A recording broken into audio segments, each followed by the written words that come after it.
అంటే వాళ్ళు మేడంని చేయి కట్టేసి నోట్లో గుడ్డ పెట్టేసి పెట్టడం జరిగింది. యూజువలీ అది ఒక మోడస్ ఆపరండి. ఇక్కడ అన్ఫార్చునేట్లీ మేడము ఆ ఒక సఫోకేషన్ వల్ల చనిపోవడం జరిగింది.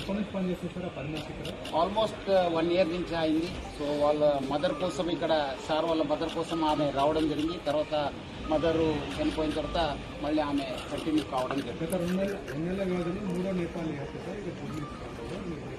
అందుకు నేను ప్రజలందరూ కూడా మనం ఇంటికి వెళ్ళి ప్రచారం చేయడం జరుగుతుంది. నేపాలీస్ పట్ల మీరు అందరూ కూడా అప్రమత్తం ఉండాలి. ఎందుకంటే ఇంత పోలీస్ చెప్పిన తర్వాత కూడా మళ్ళీ మీ ఇంట్లో పెట్టుకున్నారు. వాళ్ళు ఎవరు ఏమన్నది చూడరు, వాళ్ళు అవకాశం కోసం చూస్తుంటారు. సో అందుకు ఇక్కడ ఒకటే కాదు, బెంగళూరులో అయింది, బాంబేలో అయినావు, పూణేలో అయినావు. సో జాగ్రత్త ఉండాలని చెప్పి నేను ప్రజలందరూ కూడా కోరుతున్నాను. డెఫినెట్లీ మిస్ అయినాం. దాన్ని మనం ఎంత పోయింది, ఏం పోయిందని చెప్పి అంచనా చేయడం జరుగుతుంది. ఇక్కడ నుంచి వచ్చారు, సైడ్ గేట్ ఉంది కదా, పార్క్ గేట్ నుంచి రావడం జరిగింది. అది మనము వర్కౌట్ చేస్తున్నాం.